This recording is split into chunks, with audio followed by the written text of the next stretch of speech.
ఇంకా రామాయణం కూడా అంతే. నన్ను మళ్ళా చాలా మెసేజెస్ వస్తున్నాయి. అదేంటంటే రామాయణం కొంతమంది మొదలెట్లేదు బాలకాండ అప్పుడు. ఇప్పుడు ఎలాగా మాకు రాయాలనిపిస్తోంది అందరిది వింటూ ఉంటే, శుభవాళ్ళందరూ చెప్తూ ఉంటారు కదా, అనిపిస్తే నేను అన్నాను ఏమి ఇప్పుడు కూడా మొదలెట్టుకోవచ్చు, ఇప్పుడు కూడా రాయడం మొదలెట్టుకోండి. మరి బాలకాండ ఎలాగా అంటే, బాలకాండలో మీకు ఎంతవరకు అర్థమైందో అంతే 10 లైన్లే రాయండి. బాలకాండ అని మొదలెట్టి అదేంటి వీళ్ళు యజ్ఞం చేయడం, వీళ్ళందరూ రామలక్ష్మణులు జన్మించడం, తర్వాత మారీచుడు, సుబాహుడు కథ, అహల్య కథ అంతా మీరు 2-3 లైన్లు రాసుకున్నా పర్వాలేదు. ఒక 10 లైన్లైనా అసలంటూ మొదలెడితే ఇప్పుడు అయోధ్యకాండలో మీరు వర్డ్ టు వర్డ్ రాయక్కర్లేదండి. మొత్తం అయిపోయిన తర్వాత క్లాసు మీకు ఎంతవరకు అర్థమైంది, మీకు ఏంటి తెలిసింది అనేది ఒక రాసుకుంటే మీ భాషలో మీకు నచ్చినట్టుగా రాసుకోండి. అది మీది రామాయణం, అది మీరు ఎవరు చూపించక్కర్లేదు, కరెక్ట్ చేయక్కర్లేదు కదా, అది రాముడిది మీది అంతే. కాబట్టి చక్కగా అలా రాసుకోండి. అలా రాసుకుంటే బాగుంటుంది. కాకపోతే ఇదివరకు క్లాసులు మిస్ అయినవి పర్వాలేదు, మీకు అందరికీ తెలుసు బాలకాండ అంటే ఏంటో కదా. కాబట్టి బాలకాండలో కథ అంతా మీరు సొంతంగా రాసుకుని ఇది కూడా అలాగే రాసుకోండి. వర్డ్ టు వర్డ్ అందరూ రాయలేరు కదా, ఎంత మీకు అర్థమైందో అంతే రాసుకోండి. కానీ రాయడం మానకండి, ఇది రామకోటి రాసిన దానికంటే ఎక్కువ ఫలితాన్ని ఇస్తుంది. ఇక మనం రామాయణం మొదలెట్టుకుందాం. శ్రీ మహాగణాధిపతి శ్రీ సరస్వతి. శ్రీరామ రామ రామేతి రమే రామే మనోరమే సహస్రనామ తత్తుల్యం రామనామ వరాననే. రామాయ రామభద్రాయ రామచంద్రాయ వేధసే రఘునాథాయ నాథాయ సీతాయ పతయే నమః. ఆపదామపహర్తారం దాతారం సర్వసంపదాం లోకాభిరామం శ్రీరామం భూయో భూయో నమామ్యహం. పూజంతం రామ రామేతి మధురం మధురాక్షరం ఆరుహ్య కవితా శాఖాం వందే వాల్మీకి కోకిలం.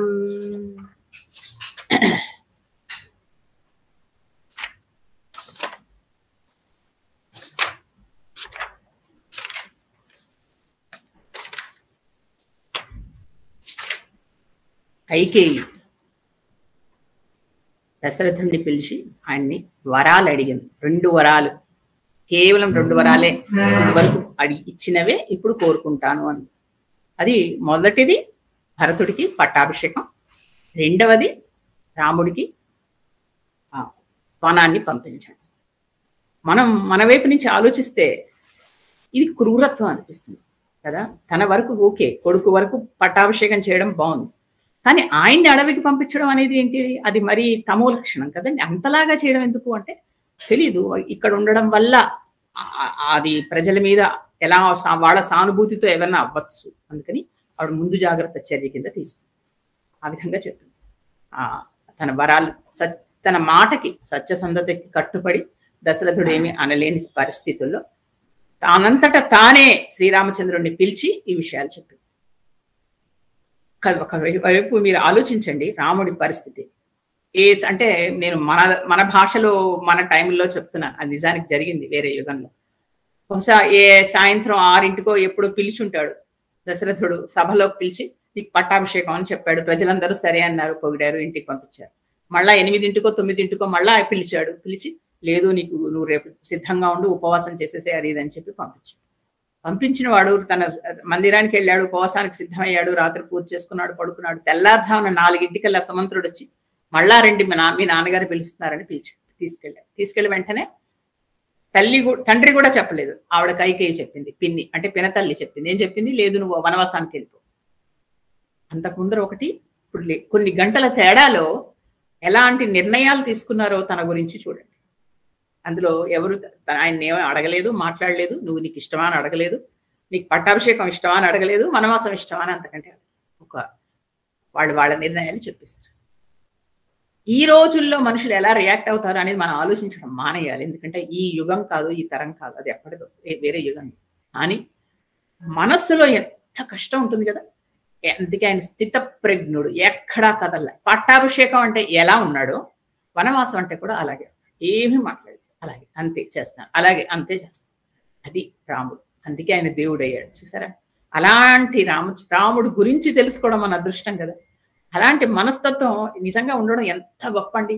ఎంత ప్రయత్నించినా మనం చిన్నదానికి కదిలిపోతామే. చిన్నదానికి చాలా హఠం చేసేస్తామే. ఇంతంత గొడవ చేసేస్తాము. మన హక్కులు మనం అంటూ పోట్లాడతాం. అంతలాగా వ్యక్తిగతంగా వెళ్ళి, లేదు నా తండ్రికి నా మీద హక్కు.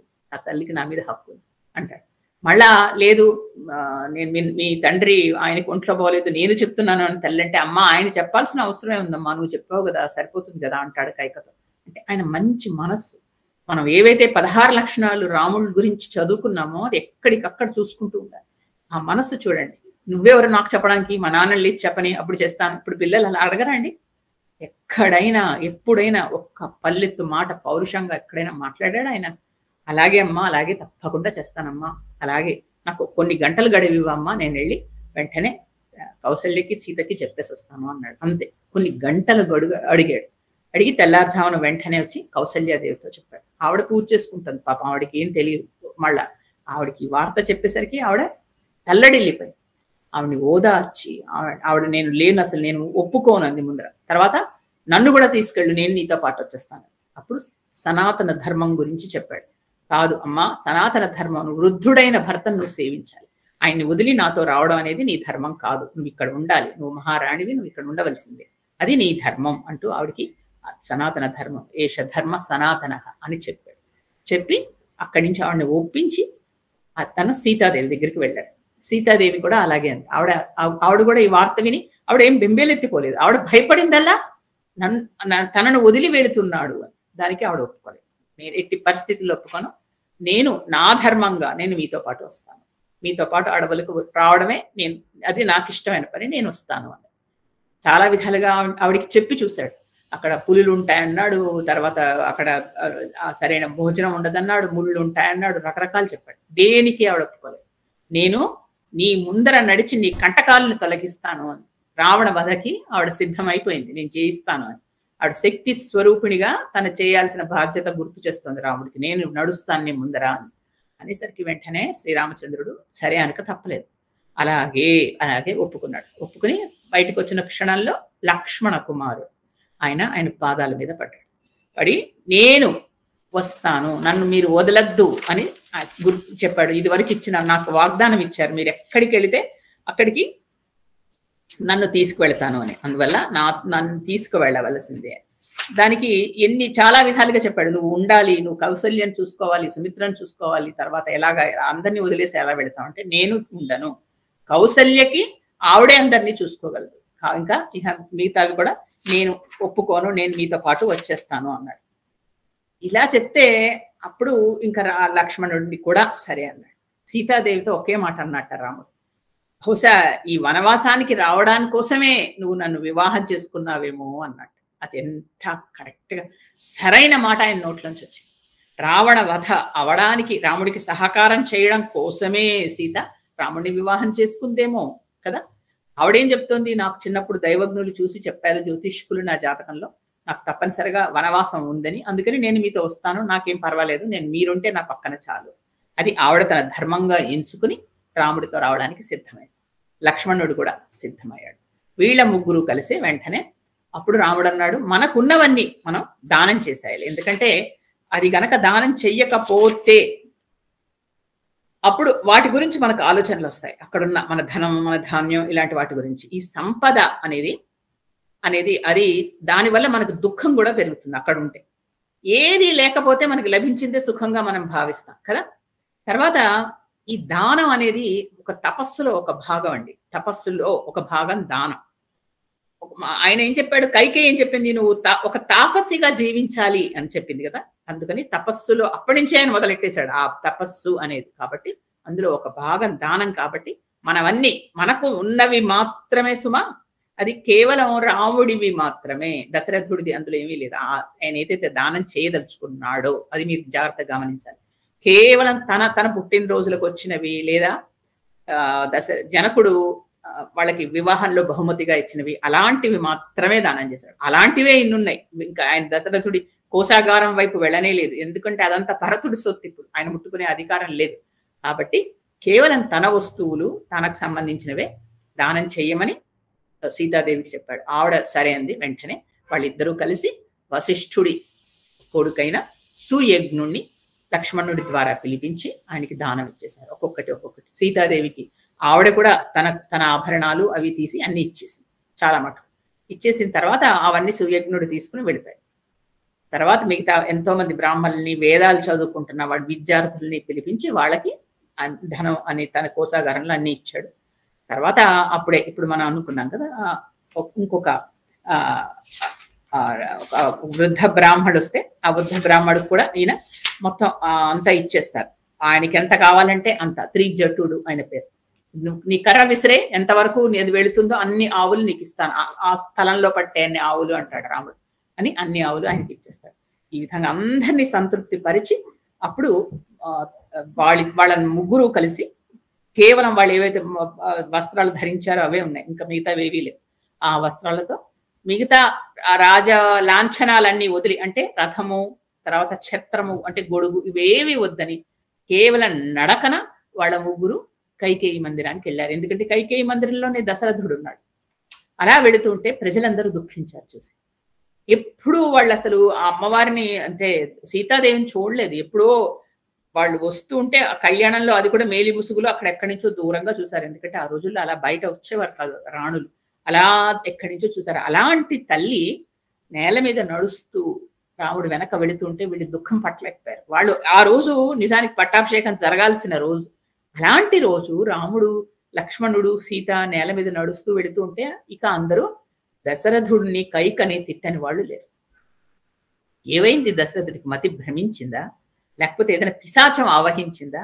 ఇలాంటి పనులు చేస్తున్నాడేంటి? ఇలాంటి కొడుకుని, అందులో అతను ఏమైనా తప్పు చేస్తే సరే అలాంటి కొడుకుని అడవికి పంపిస్తాడా? పైగా భరతుణ్ణి రాజు చేస్తాడా? మనందరినీ పిలిచి మనల్నేమో మన అభిప్రాయం అడిగాడు. నిన్న అడిగితే అందరం మాకు రాముడు కావాలని అడిగాం, వెంటనే రాముడిని అడవికి పంపిస్తాడా? అంటే మనం అంటే లెక్కలేదు ఆయనకి.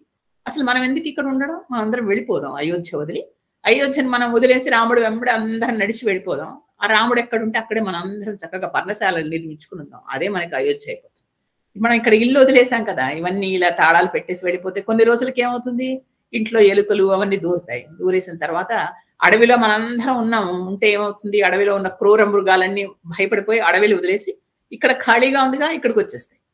అప్పుడు ఏమవుతుంది, అయోధ్యే అడవి అవుతుంది, అడవే అయోధ్య అయిపోతుంది. అలా చేద్దాం మనం అని అనుకుంటున్నారు. అంతే, వాళ్ళకి అంత కక్ష వచ్చేసింది, కోపం వచ్చేస్తోంది. భరతుడు అంటే కోపం, తర్వాత కైకేయి అంటే కోపం, దశరథుడు అంటే కోపం. అంతవరకు రాజుగారు రాజుగారు రాజుగారు అన్నవాళ్ళు రాజుకి మతి భ్రమించింది అనే స్థితికి వచ్చారు. అంటే కొన్ని గంటల్లో రాజుగారి మీద అభిప్రాయం మారిపోయింది.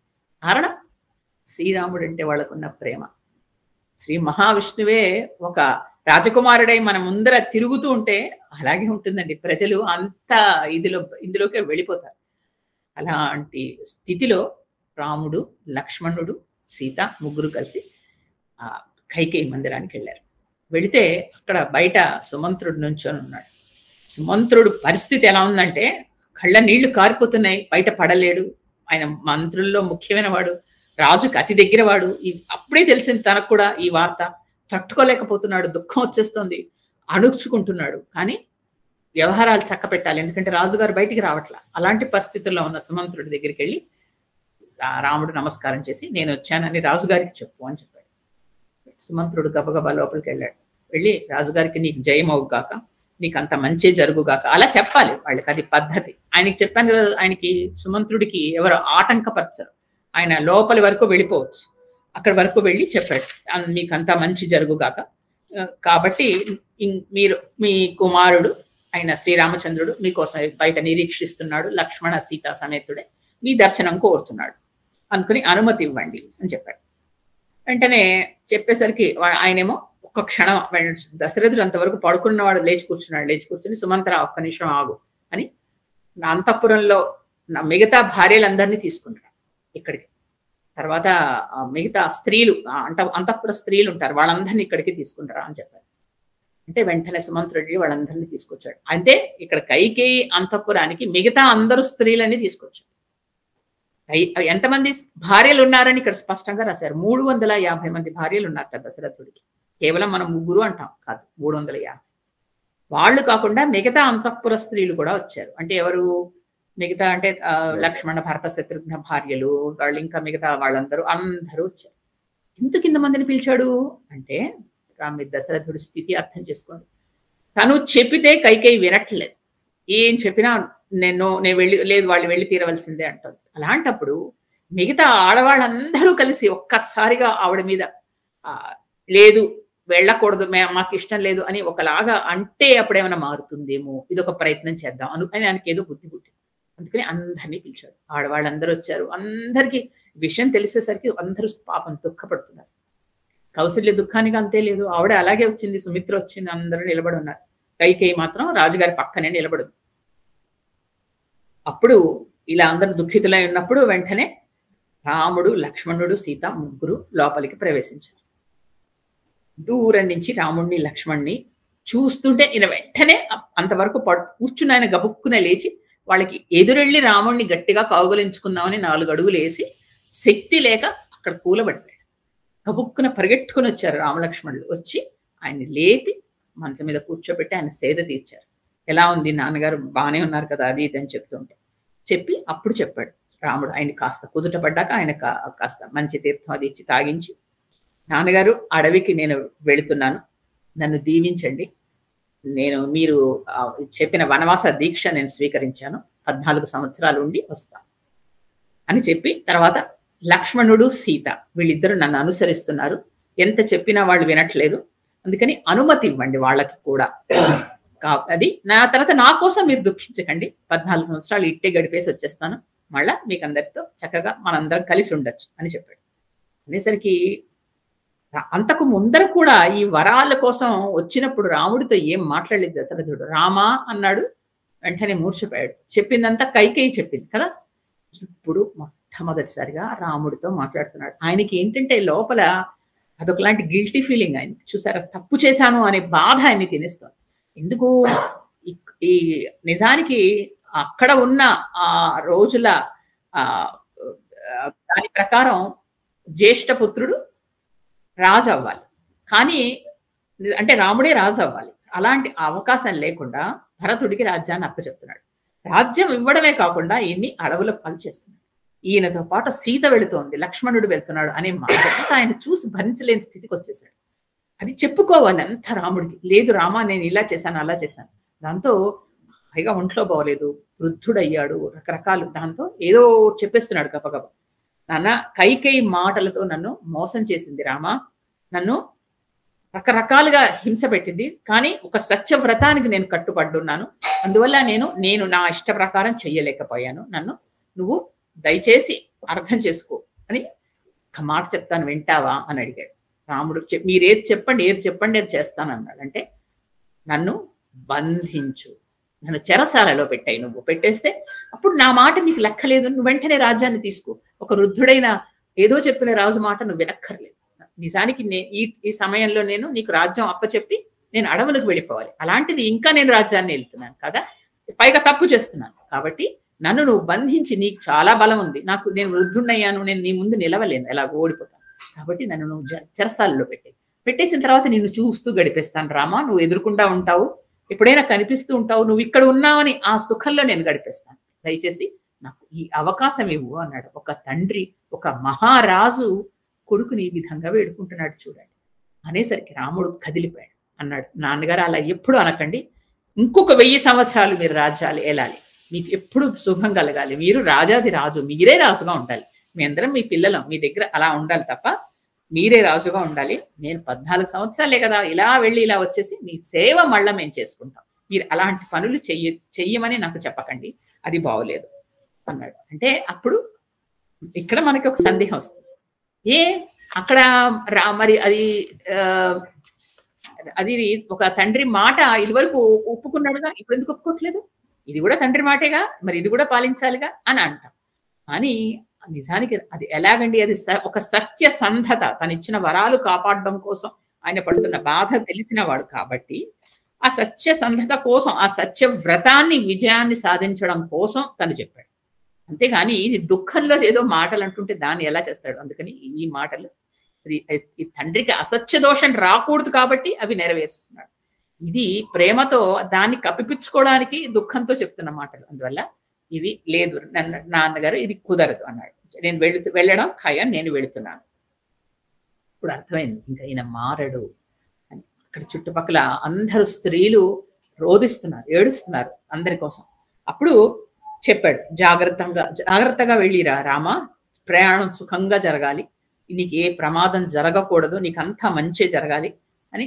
పోని అది నేను వెళతావు అడవికి, నేను దానికి కూడా ఏమన్నా, సీత లక్ష్మణుడు కూడా నీతో వస్తున్నారు, దానికి కూడా ఏమన్నా, ఇంకొక చిన్నది అడుగుతాను చేస్తావా అని అడిగాడు.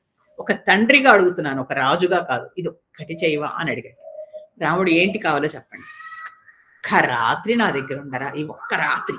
ఎందుకో తెలుసా, ఇప్పుడు మధ్యాహ్నం వరకే సాయంత్రం అయిపోతుంది, ఈ రాత్రి నా దగ్గర ఉంటే ఈ రాత్రికి అంతా నిన్ను నేను చూస్తూ నేను కౌసల్య గడిపేస్తాను. 14 సంవత్సరాలు మళ్ళా నువ్వు కనపడవు కదా, 14 సంవత్సరాలు నీకు దూరంగా ఉండాలి కదా, అందుకని ఒక్క రాత్రి మాతో ఉండరా, దయచేసి ఒక్క మాట వినరా అంటూ ఆయన గడ్డం పట్టుకుని బతుకున్నాడు. తండ్రికి చూడండి ఎంత కష్టం. కనపడ్డు కొడుకు అత్యంత ప్రాణప్రదం, వాడు వెళ్ళిపోతున్నాడు అడవిలోకి, అక్కడ ఏ పులులు సింహాలు ఎన్ని ఏమిటుంటాయో తెలియదు, చిన్నవాడి కిందే తను లెక్క పెడుతున్నాడు. తండ్రికి ఎప్పుడు కొడుకు చిన్నవాడే కదా, వెళ్ళిపోతున్నాడు. అయ్యో ఇంకొక రోజు గడిస్తే వాడిని చూసుకుంటాను, అలా తనివి తీరా వాడితో మాట్లాడి వాడి చేతులు పట్టుకుని వాడితో ఉండి అలా చేసుకుంటానే, నాయన వెళ్ళకరా అని బతికాడు.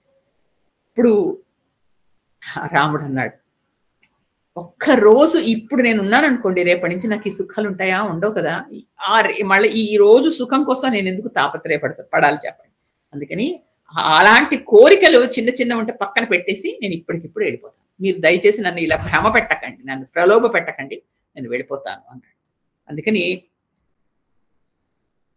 చెప్పి ఆయన ఒక మాట చెప్పాడు, నాకు మీరు ప్రత్యక్ష దైవం నాన్నగారు, నేను నా గురువు మీరే, ఈ రాజు మీరే, తర్వాత తండ్రి మీరే. అలాంటి ప్రత్యక్ష దైవమైన మీ మీద మీ సన్నిధిలో నా పుణ్య కర్మాలు ఇంతవరకు నేను ఏవైతే చేసి ఉంటానో అనుకుంటానో వాటి మీద ఒట్టు పెట్టి చెప్తున్నాను, నేను ఇప్పుడు ఇంకా ఈ నగరంలో ఒక్క క్షణం కూడా ఉండను, వెళ్ళిపోతున్నాను. ఎందుకంటే కైకేయి చెప్పింది, నువ్వు ఉంటే మీ నాన్నగారు ఆహారం తినడు నిద్రపోడు అని చెప్పిందా లేదా, అప్పుడే ఆవిడ చెప్పేశాడు ఆయనకి, నేను వెళ్ళిపోతున్నానమ్మా, నేను ఉండను, కాబట్టి నేను వనాల్లో హాయిగా ఉంటాం, మీరు ఎందుకు భయపడుతున్నారు, మేము ముగ్గురు ఉన్నాగా.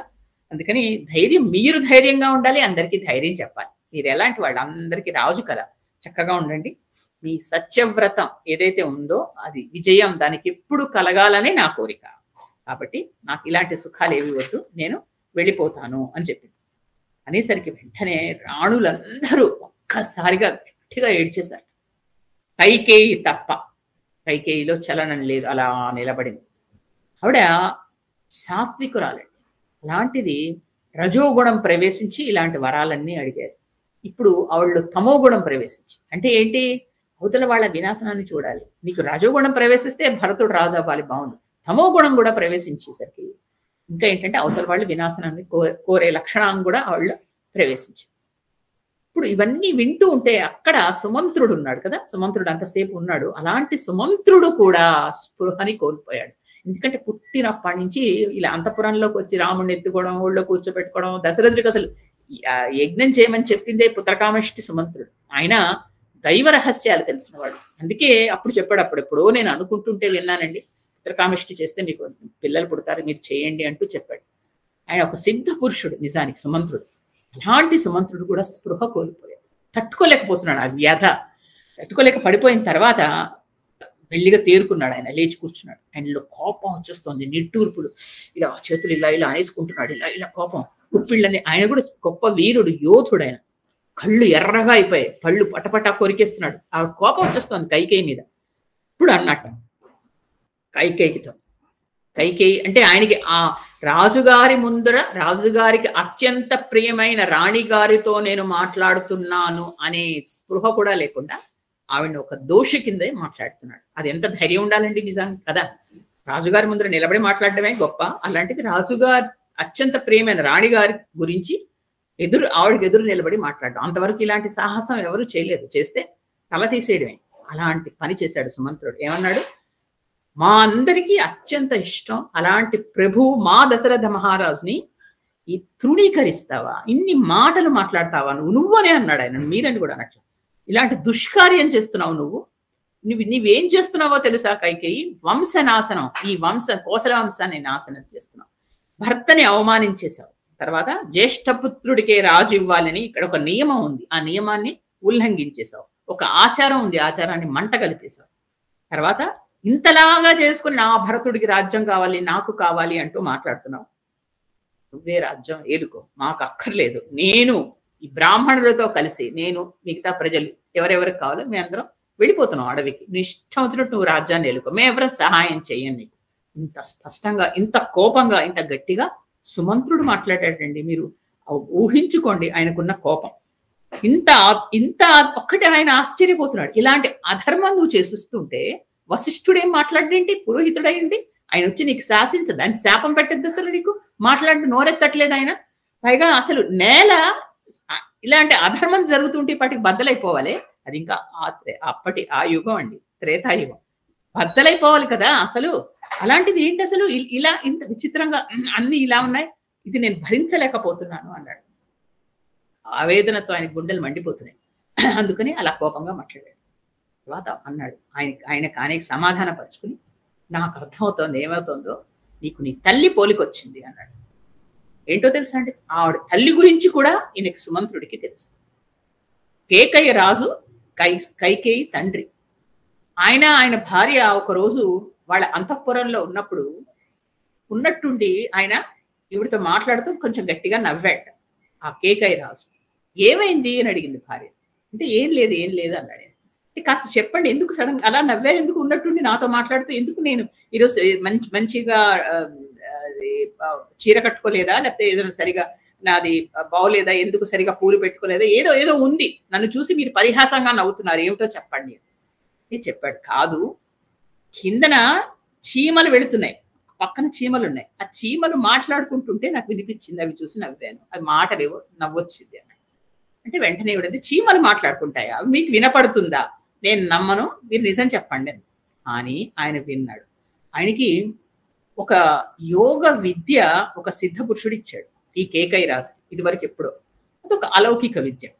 సర్వభూత ఋతం అంటారు. సర్వభూత ఋతం అంటారు. అంటే ఏంటంటే ఏవైనా ఇలాగే పక్షులు కానీ క్రిమి కీటకాలు కానీ మాట్లాడుకుంటుంటే ఆయన వినిపించే అర్థం అవుతుంది వాడు ఏం మాట్లాడుకుంటాడు. కానీ ఆ యోగి చెప్పాడు, నేను నీకు ఇస్తున్నాను ఈ వరం, వినిపిస్తుంది, కానీ ఏం మాట్లాడుకుంటున్నాయి అనే విషయం ఎవరికైనా చెప్తే నువ్వు వెంటనే మరణిస్తావు సుమా, జాగ్రత్త, ఎవరికి చెప్పకూడదు, ఈలోనే ఉంచుకో అని చెప్పాడు. అందుకని ఆయనకి అప్పటి నుంచి తెలుస్తున్నాయి, అన్ని వింటాయి, కానీ ఆయన ఎప్పుడు ఎవరికి చెప్పడు. కానీ ఈ రోజు ఆ చీమలు ఏవో మాట్లాడుకుంటుంటే ఆయనకి ఎందుకు నవ్వొచ్చేలాగా అవి ఏవో మాట్లాడు. ఆ మాటలు చెప్పకూడదు కదా, మరి చెప్తే ఆయన చచ్చిపోతాడు. అందుకని నేను చెప్పను అన్నాడు. దాంతో ఆవిడ ఏం చేసింది, చెప్పి తీరాల్సిందే. ఎందుకు నన్ను చూసి నవ్వారు? మీరు ఏదో పరిహాసం చేస్తున్నారు, నన్ను చూసి మీరు చెప్పరా అని. నేను చెప్తే ఇప్పుడే మరణిస్తాను అని చెప్పాడు. మీరు మరణించినా పర్లేదు, నాకు మాత్రం చెప్పాలి అనేసరికి వెంటనే ఆయన మనసు బాధపడింది. అంటే నేను మరణించినా పర్లేదా, నీకు ఆ విషయం మాత్రం తెలియాలా? ఇంత మొండి పట్టుదల పడుతున్నావు, ఈ క్షణంలో నేను ఛదిస్తున్నాను, ఇంక నుంచి నేను విడిచేస్తున్నాను అన్నాడు. అంటే ఆ రోజులో మరి విడాకులు లేవా? విడాకులు అంటే ఇంట్లోంచి పంపించేయడం కాదండి. ఆవిడ రాణివాసంలోనే ఉంటుంది. ఆవిడకి తగ్గ అన్ని వృత్తి, అన్ని గ్రాస అన్నీ ఉంటాయి, ఆవిడకి అన్ని మర్యాదలు ఉంటాయి. కానీ రాజు ఇంకా ఆవిడ దగ్గరికి వెళ్ళాడు. అంటే మనసులో ఆయనకి అంత విరక్తి వచ్చింది. అంతవరకు ఆవిడ తీసుకెళ్ళింది. అంత మొండితనం, అంత మూర్ఖత్వం ఉన్న మనిషి. అలాంటి మనిషికి పుట్టిన కూతురివి కదా నువ్వు, నీకు నీ తల్లి మొండితనం వచ్చేసింది, కాబట్టి నువ్వు ఈ విధంగా మాట్లాడుతున్నావు అని సుమంత్రుడు ఆ పాత కథని కైకేయికి చెప్పాడు. ఇప్పుడు చెప్పాడు, అందుకని నా మాట విను కైకేయి, నువ్వు కూడా నీ తల్లిలాగా మొండి పట్టుదల పట్టకు. రాముడికి పట్టాభిషేకం చేస్తే అందరికీ మంచిది. తర్వాత దశరథుడు ఎలాగో వానప్రస్థం వెళ్ళిపోతాడు. అప్పుడు మనం భరతుడిని మళ్ళా యువరాజుని చేద్దాం. ఇలా విధంగా రకరకాలుగా మనం ఆలోచించుకోవచ్చు, కానీ ఇలాంటి పని చెయ్యకు అని చెప్పాడు. ఇంత మాట్లాడిన కైకేయిలో మార్పు లేదు, అలాగే నిలబడింది. దీనికి కారణం ఏంటై ఉంటుంది? అంతవరకు సాత్వికంగా ఉంది. ఇలా మారిపోవడానికి ఆవిడ తామసికంగా అలాంటి రాక్షస హృదయంతో ఉండడానికి కారణం ఏంటంటే దైవికం, కేవలం దైవికం. వీధి బలీయం అంటారు చూసారు, అలాగా. ఎందుకంటే అంతలాగా ఆవిడలో బహుశా దేవతలు ప్రవేశించి ఆవిడని అలా మార్పు చేశారేమో తెలియదు. ఎందుకంటే ఆవిడలో అసలు కనీసం చలనం కూడా లేదు, అలా గట్టిగా నిలబడిపోయింది. ఆ మాట మీద నిలబడింది. వెళ్ళి తీరాలి, ఇప్పుడే వెళ్ళి. ఇప్పుడు ఇంకా ఇదంతా విన్న దశరథుడికి దుఃఖం వచ్చింది. ఇన్ని చెప్పాడు సుమంత్రుడు లాంటి వాడు వచ్చి ఇంత నా ముందరే నా భార్యను తిట్టాడు, ఇంతలా మాట్లాడుతుంది, ఈవిడిలో మార్పు లేదు అని. సరే అయితే ఓ పని చేయి. వెంటనే పిలిచి సుమంత్రుడికి చెప్పాడు, సుమంత్ర ఆవిడ ఇంకా మారదు, ఆవిడతో మాట్లాడకు. నువ్వేం చేయి తెలుసా, చతురంగ బలాలను సిద్ధం చేయి. అనేక బలాలు మనకున్నాయి కదా, అందులో కొంత సైన్యాన్ని బయటికి తీసాయి. తర్వాత మనకి అప్పుడప్పుడు మన మనస్సు మనకు ఇదిగా ఉంటే, బాధగా ఉంటే చాలా మంది మంచిగా కొంతమంది యువతులు వచ్చి నృత్యం చేస్తారు, నర్తకీమణులు. తర్వాత హాస్యంగా మనల్ని నవ్విస్తారు కొంతమంది విదూషకులు. అలాంటి వాళ్ళని, కొంతమంది మల్ల యోధుల్ని, అలాంటి వాళ్ళని వేరే వేరే రథాలు ఎక్కించు. ఓలెడని ఆయుధాలు, ఆహార పదార్థాలు, తర్వాత వాళ్ళన్ని కొన్ని రథాల్లో ఎక్కించు. ఇంకా కొన్ని రథాల్లో దారి ఎక్కడుంది అని చూపించడానికి ఆ రోజుల్లో మ్యాపులు, తర్వాత గూగుల్స్ ఇవన్నీ లేవు కదా. కొంతమంది అటవికులు వెంబడి తిరుగుతూ ఉండేవారు. అడవిలో మార్గాలు ఎలా తెలుస్తాయి, బయట వాళ్ళకి తెలియదు. ఇలా వెళితే ఇది వస్తుంది, ఇక్కడ వెళ్ళకూడదు, ఇక్కడే గుట్టలు ఉంటాయి, వాగులు ఉంటాయి అని చెప్పడానికి అటవికులు ఉంటారు. వాళ్ళని ఇంకొక రథంలో ఎక్కించు. ధనధాన్యాలు, వంటవాళ్ళు, తర్వాత ఇవన్నీ పంపించు. ఎందుకంటే అక్కడ రాముడితో ఇవన్నీ పంపించండి వెనక రథాలు. అనేక దాన ధర్మాలు చేసుకుంటాడు రాముడు, యజ్ఞాలు చేసుకుంటాడు, చక్కగా లక్ష్మణుడితో సీతతో అన్ని చుట్టుపక్కల తిరుగుతారు. భరతుడికి రాజ్యం ఇచ్చేద్దాం, 14 సంవత్సరాలు భరతుడిని చేసుకొని, అక్కడ రాముడు కూడా ఇబ్బంది పడకుండా ఉంటాడు. కాబట్టి ఇవన్నీ ఇవ్వండి. తర్వాత రాముడు వస్తాడు. అంతవరకు అక్కడ రాముడు సీత హాయిగా, లక్ష్మణుడు హాయిగా తిరిగేసి అవన్నీ యజ్ఞాలు యాగాలు చేసుకొని ఋషులతో ఉండి, మళ్ళా వాళ్ళకి ఏదైనా మనసు బాగలేకపోతే విదూషకులు లేకపోతే నృత్యాలు ఇవన్నీ చూస్తారు, బాగుంటుంది. కాబట్టి వీళ్ళందరినీ పంపించండి, బోల్డ్ అంత ధనం ఇచ్చి ఉన్నాడు. వెంటనే కైకేయి వచ్చి పక్కన వచ్చి చెవులో చెప్పేసి, అంటే అందరినీ పంపించి డబ్బులన్నీ అందరికీ ఇచ్చేసిన తర్వాత ఒక నిర్జనమైన రాజ్యం, అంటే ఎవరూ లేనిది, డబ్బులు లేనిది, అలాంటి రాజ్యాన్ని భరతుడికి ఇస్తారా? అక్కర్లేదు అని. పైగా ఏమందో తెలుసా, ఇది వరకు సగరుడు మీ రాజ్యంలో వాడేగా, మీ పూర్వీకుడేగా సగరుడు, అంటే సగర చక్రవర్తి. ఆయనకి ఒక అసమంజసుడు అని కొడుకు ఉండేవాడు. ఆ కొడుకుని అడవికి పంపించేశాడు. అప్పుడు మీలా ఎడవలేదే, ఆయన హాయిగా పంపించేశాడు అసమంజసుడిని, మీకేంటి బాధ, మీ రాజ్యంలో మీ పూర్వీకుడేగా ఆయన అని అంది. అంతవరకు మాట్లాడలేదండి. సిద్ధార్థుడు అని ఒక వృద్ధ మంత్రి ఉన్నాడు వాళ్ళ ఆస్థానంలోనే, సిద్ధార్థుడు ఆయన పేరు. ఆయన దిగమింగుకుని వీళ్ళందరూ దిగమింగుకుని ఊరుకుంటున్నారు. ఎందుకు అని ఎప్పుడైతే ఈ మాట అందో, సగర మహారాజు గురించి మాట్లాడిందో, వెంటనే ఆయన లేచి నిలబడి గట్టిగా అరుస్తున్నాడు. ఏంటి మాట్లాడుతున్నావు కైకేయి, నువ్వు అసమంజసుని ఏంటి ఈయన వెళ్ళగొట్టేశాడా సగర మహారాజు? అది ఆ విషయం నీకు సగం తెలుసా లేక పూర్తిగా తెలిసి మాట్లాడుతున్నాడా? సగర చక్రవర్తికి అసమంజసుడు అని కొడుకు ఉండడం నిజమే, కానీ అతను ఆ కొడుకు చాలా దుర్మార్గుడు. ఏం చేసేవాడు, వాడు అక్కడ తన రాజ్యంలో అనేక మంది చిన్నపిల్లలు ఆడుకుంటూ ఉంటే వాళ్ళని తీసుకెళ్లి నీళ్లలో ముంచేసి చంపేస్తూ ఉండేవాడు. తర్వాత అతనికి పెళ్లి చేశారు, పిల్లలు పుట్టారు, అయినా సరే అతనికి ఆ బుద్ధి మారలేదు. అలాగే చేస్తూ ఉంటే ఇప్పుడు ఆ ఊర్లో వాళ్ళందరూ వచ్చి చెప్పారు, నీ కొడుకుల దుష్ట కార్యాలు చేస్తున్నాడు. ఇప్పుడు సగర చక్రవర్తి స్వయంగా చెప్పాడు, మీ కొడుకుని నేను ఇక్కడి నుంచి నా మొత్తం రాజ్యం నుంచే బహిష్కరిస్తున్నాను అని రాజ్యం నుంచి అతన్ని పంపించేశారు. ఆ విధంగా అతను చెడ్డ పనులు చేశాడు కాబట్టి అడవికి పంపించేశారు, అలాంటి దుష్కార్యాలు చేశారు కాబట్టి అతన్ని పంపించేశారు. రాముడు ఏం చేశాడు? రాముడు ఏమన్నా పాపం చేశాడా? ఒక చిన్న దోషం ఆయనలోంచి నువ్వెంచు, నేను చెప్తాను, నేను చూస్తాను. నిన్నటి వరకు నువ్వు రాముడు గుణగణాలు పాడావు, ఆయన గురించి కీర్తించావు కదా, ఆయన ఒక దోషం, చిన్న దోషం ఒక్కటి చెప్పు చాలు, మేము అందరం పంపించేస్తాం, చెప్పు.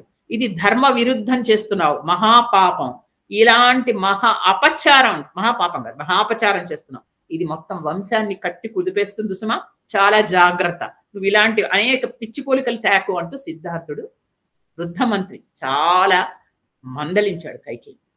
అప్పుడు వెంటనే దశరథుడు అన్నాడు, కైకేయి అతను చాలా పెద్దవాడు, సిద్ధార్థుడి మాట విను, ఏది హితమో అర్థం చేసుకో. నువ్వు గనక ఇలా మొండి పట్టుదల పట్టి ఇలా కనుక చేస్తే నేను కూడా రాముడితో అడవికి వెళ్ళిపోతాను అంటే. దశరథుడు ఎలాంటి స్థితికి వచ్చాడంటే, రాజ్యం ఇవ్వడు, అతను అక్కడ కష్టపడతాడు, నేను కూడా అడవికి వెళ్ళిపోతాను ఆయనతో పాటు. ఇప్పుడు నాతో పాటు కొంత సేన వస్తుందిగా, రాజుగారు అంటే రాజుగారు వెంబడి, అప్పుడు నేను వాటితో రాముడి దగ్గర ఉంటాను అంటే. మళ్ళా కైకేయి ఇవన్నీ కుదరదు, ఇవన్నీ అయ్యే పనులు కావు, ఇవన్నీ అవ్వదు అని చెప్పేసి ఇప్పుడు రాముడు మధ్యలో కల్పించుకొని, నాన్నగారు నా మాట వినండి, నాకు ఏ చతురంగ బలాలు వద్దు, సైన్యాలు వద్దు, ధనధాన్యాలు వద్దు, నన్ను వనవాస దీక్షలో ఉండమన్నారు కదా, ఇవేవి నాకొద్దు, నేను సీత లక్ష్మణుడు అడవికి వెళ్ళదలుచుకున్నాను, నేను ఇవన్నీ భరతుడికే ఇచ్చేస్తున్నాను, నాకు ఏవి వద్దు, నాకు మీరు ఇవ్వవలసింది వల్కలాలు ఇవ్వండి. అంటే నార, చెట్ల నారతో బట్టలు నేస్తారు. అవి అడవుల్లో ఉండేవాళ్ళు ఆ రోజుల్లో కట్టుకునేవారు. నాకు అలాంటి వల్కలాలు మా ముగ్గురికి ఇవ్వండి అని. ఇవ్వండి అనే మాట కూడా పూర్తి అవ్వకుండా గబగబా కైకేయి లోపలికెళ్ళి తెచ్చి ఇచ్చేసింది వల్కలాలు. అన్ని సిద్ధంగా పెట్టేసుకుంది ఆవిడ. ఏదో అప్పుడు ఒక వనవాస దీక్ష ఇస్తున్నట్టు స్వయంగా తెచ్చి, అంటే సీత లక్ష్మణుడు వెళుతున్నట్టు కూడా ఆవిడకి ముందే వచ్చింది కబురు. అందువల్ల ముగ్గురికి సిద్ధం చేసి పెట్టింది. ముగ్గురికి బట్టలు ఇచ్చేసింది. ఇస్తే వెంటనే అందరు గట్టిగా అరిచారట. అంతవరకు ఎలా ఉన్నాడు రాముడు, ఎలా ఉంటాడు మనకి ఇప్పుడు మళ్ళా 10 సార్లు చెప్పుకోకర్లా. అలాంటి రాముడు అంతవరకు చీనాంబరాలు వేసుకుని అన్ని నగలతో ఉన్న శ్రీరామచంద్రుడు అవన్నీ తీసేశాడు. కేవలం పట్టుబట్టలతో మాత్రం ఉన్నాడు. నగలన్నీ తీసేశాడు కదా, దానం ఇచ్చేశాడు. ఆ పట్టుబట్టల మీదే తను వెంటనే అందరి ముందరే ఆ వల్కలాలు కట్టుకున్నాడు. అదొకలాగా దాన్ని బిగించి ముడులేసి కట్టాలి. అలా కట్టేసుకున్నాడు. కట్టేసుకునేసరికి సీతకి ఇచ్చాడు. సీత వాటిని ఇలా చేతిలో పట్టుకుని చూసింది. అవి ఎలా కట్టుకోవాలో ఆవిడికి తెలియదు. ఎంత సుకుమారురాలు, చిన్నపిల్లేనండి. ఇంకా చూసి వెంటనే భయపడి ఏం చేయాలో, ఎవరిని అడగాలో తెలియదు. అత్తగారులు అందరూ ఇంతమంది ఉన్నారు, 350 మంది, ఎవరిని అడుగుతుంది. అందుకని పక్కన శ్రీరాముడిని మెల్లిగా, ఏమండి ఇవి ఎలా కట్టుకోవాలి చెప్పరా, నాకు తెలియట్లేదు అని అడిగింటే పాపం ఎంత చూడండి గొల్లుమని ఏడ్చారటండి. అత్తలందరూ గొల్లుమని ఏడ్చారట. వెంటనే రాముడు ఏం చేశాడంటే ఒక్క నిమిషం అనేసి ఆవిడ చీర మీదే దానికి ఇలా ముళ్ళు వేసి ఇలా వేయాలి, ఇలా కట్టుకోవాలి, ఇలా పైకి ఇలా తీసుకోవాలి, ఇలా అని వేసుకుంటే ఒకటేంటో ఇలా కట్టుకుని ఒకటి ఇలా పైనుంచి ఇలా వేసేసుకుంది ఆవిడ. వేసేసుకుని ఆవిడ ఇదేసరికి వెంటనే అది చూసేసరికి అందరు హాని గట్టిగా ఏడిచారట. ఏడిస్తే అప్పుడు అదే అంతవరకు ఉన్నాడు వశిష్ఠుడు. ఇంతక సుమంత్రుడే అన్నాడు. వశిష్ఠుడు ఎందుకు మాట్లాడు, వశిష్ఠుడు ఎందుకు శాపం పెట్టకూడదు, ఆయన పురోహితుడు, ఇవన్నీ పెద్ద ఆయన నిలబడి చూస్తున్నాడు. ఈ పాటికి ఆయన కల్పించుకోవాలి కదా అంటున్నాడు కదా. అంతవరకు వశిష్ఠుడికి తెలీదా ఇవన్నీ? తెలిసి కూడా చెప్పకూడదు కదా. ఆయన అవతార వైశిష్ట్యం తెలిసే ఇక్కడ పురోహిత్యం చేయడానికి వచ్చాడు. రాముడు అని పేరు పెట్టుకున్నాడు, ఆయనకి అన్ని నేర్పించాడు, అన్ని తెలుసు. ఆయన రావణాసురుడు వధ కోసం పుట్టాడని తెలుసు. కానీ చెప్పకూడదు. ముహూర్తం పెట్టింది తనే. ముహూర్తం అంటే ఇలా చెయ్యాలి అని వెంటనే ముహూర్తం పెట్టుకుంది దశరథుడే. కానీ అది అవదని తెలిసింది వశిష్ఠుడికి. మాట్లాడలేదు, చెప్పకూడదు, చెప్పకుండా ఉండలేడు. ఇప్పుడు చెప్పకుండా ఉండలేని స్థితి వచ్చేసింది. మహాలక్ష్మి ఆవిడ అనే విషయం తెలుసు. ఆవిడికి నార చీరలు ఇస్తుంటే ఈయన గుండె కదిలిపోయింది. మహాలక్ష్మి ఆవిడికి ఇలా చేస్తున్నారా, ఇలా అవమానం చేస్తున్నారా అనేది అంతవరకు రాముడిని చేస్తే కూడా ఆయన భరించాడు. అమ్మవారిని చేస్తే ఆయన తట్టుకోలేడు. అంతే కదా. స్త్రీని అవమానం చేస్తే భరించలేడు. అందులో లక్ష్మీదేవి అండి, ఆదిలక్ష్మి కిందికి దిగొచ్చింది. ఆవిడ ఆదిశక్తి. అలాంటి ఆవిడ వస్తే ఆవిడికి నార చీరలు ఇచ్చి కట్టుకోమంటుందా? వీడినేమో కట్టేస్తాడు. అది చూశాను తట్టుకోలేక మనిషి కదిలిపోయి వెంటనే అన్నాడు, నువ్వు కైకేయి, నేను ఒక మాట నీకు చెప్తున్నాను విను అంటూ మొదలెట్టాడు. అని దుష్టురాలా అంటూ తిట్టాడు కైకేయి. చూడండి ఆయనకి అంత మహర్షికి అంత కసి, అంత కడుపు మండిపోయింది. ఎందుకంటే చెప్పాను కదా, ఒక ఆడదానికి ఎప్పుడైనా ఎవరైనా అంత అవమానం చేస్తే భరించలేదు అన్నాడు. దుష్టురాలా, నువ్వు నీ భర్తని మోసగించావు, నువ్వు ఇలా చేస్తున్నావు కదా, అందుకని నేను దీనికి నేను పరిష్కారం చెప్తాను విను. నువ్వు వనవాసం ఎవరికి ఇచ్చావు, నీకు నీ వరం ఎవరికి? శ్రీరామచంద్రుడు. రాముడిని పంపించేద్దాం అడవికి అందరం కలిసి. నేనేం చేస్తానో తెలుసా, ఇప్పుడు సీతాదేవిని నేను సింహాసనం మీద కూర్చోబెడతాను. ఎందుకంటే రాముడి తర్వాత సీతాదేవిగా, నేను ఇప్పుడు ఆవిడని సింహాసనం మీద కూర్చోబెట్టి ఈ 14 సంవత్సరాలు నేను పక్క నుండి రాజ్యాన్ని నేను చక్కబెడతాను. కాబట్టి ఆవిడని కూర్చోబెట్టేస్తాను, ఆమె పరిపాలిస్తుంది. అందుకని ఇలా చేద్దాం. లేదా నువ్వు గనక దీన్ని పట్టు కూర్చున్నావా, ఇప్పుడు అన్నాడుగా సుమంత్రుడితో పాటు నేను కూడా అడవికి వెళ్ళిపోతున్నాను, నీ ఇష్టం వచ్చింది చేసుకో, నేను కూడా వెళ్ళిపోతున్నాను అడవికి అని పిచ్చి పడుతున్నావేమో. భరతుడు వచ్చి నీకేదో వచ్చి నీ మాట వింటాడని. భరతుడు నీ మాట అసలు వినడు. భరతుడు కంటే నీకంటే నాకే తెలుసు. భరత శత్రుఘ్నులు కూడా నన్నే అనుసరిస్తారు, వాళ్ళు కూడా అడవికి వచ్చేస్తారు. తెలిసిందా నీకు? నువ్వు ఏకాకిగా నువ్వే కూర్చుని ఈ రాజ్యం వెళ్ళి మేమంతరం వెళ్ళిపోతాం అన్నాడు. అని ఇవన్నీ చెప్తూ ఉంటే అందరూ పాపం ఆడవాళ్ళు అక్కడ చేరిన వాళ్ళందరూ గట్టిగా ఆడవడం మొదలెట్టారు. అవన్నీ విని దశరథుడు తట్టుకోలేక ఆయన దశరథుడు అన్నాడు, ఇది నిజమే, వశిష్ఠుడు చెప్తుంది, గురువు గారు చెప్తుంది కరెక్టే, ఇది వరాల్లో ఏం లేదుగా, అందుకని సీతాదేవికి మనం శిక్ష వేయకూడదు, కాబట్టి పాపాలన్నీ పెంచుకోకు కైకేయి, కాబట్టి నువ్వు నరకానికి వెళ్తావు అని చెప్పాడు. చెప్పి అప్పుడు ఏం చెప్పాడంటే, నేను మొత్తం ఈ 14 సంవత్సరాలకు సరిపడా నగలు, బట్టలు అన్ని ఆవిడతో పాటు పంపించేయండి. ఆవిడకి మనం ఇవ్వవలసిందే. అంతేగాని ఆవిడ మాత్రం ఇలా ఇలా కట్టుకున్న నార చీరలో వెళ్ళడానికి వీల్లేదని మొత్తాన్ని కోసాగారం నుంచి తెప్పించేశాడు. అమ్మవారికి ఆవిడకి సంబంధించినవి బట్టలు, తర్వాత నగలు అన్నీ అక్కడ పెట్టి ఆవిడతో పాటు పంపించాల్సిందే. ఆవిడవన్నీ ఆవిడ దానం ఇచ్చేసింది. ఆవిడ కోసం ఆవిడ కోసాగారం నుంచి ప్రత్యేకంగా తెప్పించాడు. ఇవన్నీ చెప్తూ ఉంటే రాముడు దశరథ దగ్గరికి వచ్చాడు. మళ్ళా వచ్చి పక్కన కూర్చుని ఆయన చేయి పట్టుకుని ఆయన దగ్గర కూర్చుని ఆయన భుజం మీద చేసి నిమురుతూ, నాన్నగారు ఇంకా మేము వెళ్లాల్సిన సమయం వచ్చింది, మేము వెళుతున్నాము. ఒకే ఒక్క మాట, మీకు ఒక్క విన్నపం అంటూ చేతులు జోడించి చెప్పాడు. ఈయన అసలు విన్నా ఆయనకు ఏమి వెళ్ళలేదు. ఏంటి నాయన అంటూ దగ్గర తీసుకున్నాడు. అప్పుడు చెప్పాడు, కౌసల్యాదేవి మా అమ్మ వృద్ధురాలైపోయింది, ఆవిడకి విపరీతమైన దుఃఖంలో ఉంది, నేను వెళ్ళిపోతున్నాను. అందుకని ఆవిడ దుఃఖాన్ని తగ్గించేయండి, ఆవిడని జాగ్రత్తగా చూసుకోండి, ఆవిడనేం అనకండి, ఎట్టి పరిస్థితుల్లో ఆవిడని మీరు దూరంగా ఉంచడం అలా చేయకండి, ఆవిడ దగ్గరికి వెళుతూ ఉండండి, ఆవిడని చూసుకుంటూ ఉండండి అని చెప్పారు. అనేసరికి కౌసల్య వెంటనే పాపం ఆవిడ ఏడవడం మొదలెట్టింది. ఆవిడకి ఎంత దుఃఖం వస్తుందండి పాపం.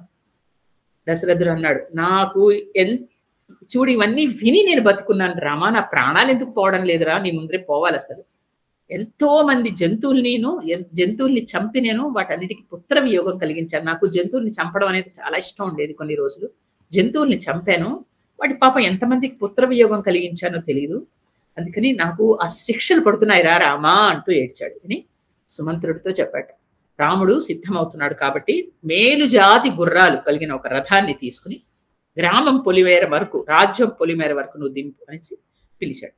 పిలిచి చెప్తూ ఇవన్నీ మాట్లాడుతూ ఉంటే మనకు అనిపిస్తుంది, ఎందుకు దశరథుడిని ఇంత చివరి వరకు తీసుకొచ్చి మరి ఇలా ఎందుకు చేశాడు రాముడు, ఇంత పుత్ర వియోగంలో ఎందుకు ఈయన్ని వదిలేసి వెళ్ళిపోయి ఈయనకి మరణం సంప్రాప్తించేలాగా చేశాడు అంటే ఆయనకి సుగతులు కల్పించడానికి కదండి. పరమాత్ముడి వైపు నుంచి ఆలోచించాడు. ఆయన తన భార్యలందరితో సహా తెలిసో తెలియకుండో పరమాత్ముడి దర్శనం చేసేసుకున్నాడు. చేసుకుని చివరికి రామ రామ రామ రామ అంటూ ఆయన నామం చెప్తూ మా ప్రాణాన్ని తర్వాత విడిచాడు ఏంటి చెప్తున్నాను నేను. ఇదంతానికి ఎందుకంటే తన తండ్రిగా ఆయనకి కొడుకుగా తను పుట్టినందుకు ఆయనకి సుగతులు ప్రాప్తింప చేసేలాగా చేశాడు రాముడు. అందుకే చివరికి ఆ విధంగా తన భార్యలందరితో కలిసి దర్శనం ఇచ్చాడు. ఆయనకి మోక్షం ఇవ్వాలని ఆ విధంగా. కానీ తను మోక్ష ప్రాప్తికి అర్హుడవుతున్నాడనే విషయం కూడా ఆయనకు లేదు. ఆయన ఆ పుత్ర మోహంలో కొట్టుకుపోతున్నాడు. ఇది ఇక్కడ మనం కొంచెం విశ్లేషణ చేసుకుని వాళ్ళ ముందుకు. రాముడిలో తేడా మీకు కనిపించిందా? లేదు. రాముడిలో స్థిత ప్రజ్ఞుడిలాగే ఉన్నాడు. ఎప్పుడో ఒకసారి తప్ప ఆయన పెద్ద మూవ లేదు. ఎందుకంటే స్థిత ప్రజ్ఞుడు. స్నేహితులతో అందరితో సరదాగా మాట్లాడుతున్నాడు. అందరూ స్నేహితులు వస్తున్నారు వెళుతున్నారు. అదంతా మనకి కనపడట్లేదు, కానీ స్నేహితులు వస్తున్నారు. ఆయనకి అనేక మంది స్నేహితులు ఉన్నారు. తర్వాత ఆయన కేవలం తండ్రి సత్య పాలన, తండ్రికి అసత్య దోషం రాకూడదు, అందుకని ఆయన మాటని పాలిస్తున్నాడు ఆ విధంగా. తర్వాత తల్లి కూడా ఉంది కదా, నేను ఆజ్ఞాపిస్తున్నాను నా మాట పాలించు అంది తల్లి కదా, నువ్వు వెళ్ళడానికి వీలు లేదు, నేను కూడా తల్లినే కదా, నీకు మాతృవాక్య పాలన లేదా అని అడిగింది. ఇప్పుడు ఏమన్నాడు, అమ్మా నీకు నాకు కూడా రాజు దశరథుడే, నీకు నాకు కూడా మన కుటుంబానికి పెద్ద దశరథుడే, ఆయనే తండ్రి, అందుకని ఆయన మాట మనం వినాలి ఒకటి. కాబట్టి నువ్వు ఆయన ఏం చెప్తే నువ్వు చెయ్యి అని నాకు నువ్వు చెప్పాలి. అలాంటిది ఆయన మాటని ఖండించి చెప్పడం తప్పు. రెండు, ముందుగా చెప్పింది ఆయన కదమ్మా, తండ్రి కదా నన్ను వెళ్ళమంది, అదే కనుక ముందు నువ్వు నా వెళ్ళకు అంటే అప్పుడు మానేసేవాడినేమో, అది వేరేగా ఉండేది. ఈ లాజిక్ చూడండి అని, అందుకని ఆయన చెప్పింది నేను చేస్తున్నాను. మనకి ఇలాంటి డౌట్లే వస్తుంటాయి. ఎందుకంటే మనం వెంటనే మన జీవితంతో మన కుటుంబంతో మనం పోల్చుకుంటూ ఉంటాం, అంతే కదా. మనకి తెలిసింది చాలా లిమిటెడ్, మనం ఏదో బావిలో కప్పల్లాగా మనకి ఇంతే తెలుసు. కానీ మనం వెళ్ళవలసింది ఆ యుగానికి ఆ కుటుంబానికి వెళ్ళి అక్కడి నుంచి చూడాలి. కాబట్టి ఈ విధంగా ఆయన అన్నాడు. అప్పుడు వశిష్ఠుడు ఇంకొక మాట కూడా అన్నాడు. రాముడితో పాటు మేందరం వెళ్ళిపోతాం అంటున్నాను. రాముడితో అనుబంధం మనుషులకే కాదు జంతువులకు కూడా ఉంది, నీకు తెలియట్లేదు కైకేయికి చెప్తున్నాడు. ఇంకా ఏమైనా మారుతుందేమో అని ఆశ. జంతువులకు కూడా రాముడితో అనుబంధం పెంచుకున్నాయి. ఒక గుర్రాలు ఏనుగులు కూడా ఆయన అంటే ఇష్టపడతాయి, అంత నీకు తెలియట్లేదు. పైగా వృక్షాలు కూడా అన్నాడు. వృక్షాలు అంటే కదలలేవు కదా, మిగతా జంతువులు అయితే కదులుతాయి, రాముడు వెంబడి వెళ్తాయి. వృక్షాలు కదలలేకట అక్కడ ఉన్న చోటే నిలబడి సూకిస్తాయిట, అవి అలా వాడిపోతాయిట. అది కూడా జరగబోతోంది నీకు కైకేయి, నేను చెప్తున్నాను, శిథిలం అయిపోతుంది ఊరు అని చెప్తాడు. అది కూడా అందుకే రాముడిని అనుసరించని వాళ్ళు ఉండరు అని చెప్పాడు. ఎందుకంటే ఇక్కడ అందరికీ ఆత్మ రాముడు అండి. ఆత్మ రాముడు అంటారు. ప్రతి మనందరికీ ఉండేది ఆత్మే కదా! కాబట్టి ఇది ఒక రహస్య వాక్యం. అందరూ రాముడిని అనుసరించాలి అంటే అనుసరించవలసిందే అని చెప్పడం. ఇక్కడ వీళ్ళందరూ సిద్ధమై వెళ్ళడానికి సిద్ధంగా ఉన్నప్పుడు వెంటనే అప్పుడు కౌసల్యాదేవి అక్కడే ఉందిగా.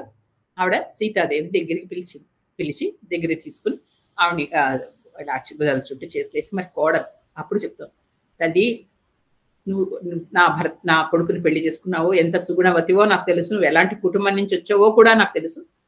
కానీ ఎలాంటి పతివ్రతలైనా సరే భర్తలు కష్టంలో ఉంటే ఇప్పుడైనా సరే ఒక్కసారి చులకన చేస్తారు. అంటే ఇప్పుడు నీ భర్తకి డబ్బులు ఉండవు, ఎందుకంటే వనవాసానికి వెళ్ళిపోతున్నాడు, పైగా కష్టంలో ఉన్నాడు. మీ అందరం అలాంటి ఆయనకి వనవాస దీక్ష ఇచ్చాం. ఇలాంటప్పుడు ఎంత కష్టంలో ఉన్నా నువ్వు కష్టపడుతున్నప్పుడు ఏదైనా ఒక్క మాట నోట్లోంచి దొరుకుతుంది కాకుండా అలక వహిస్తూ దెబ్బలాడుతూ ఉంటారు.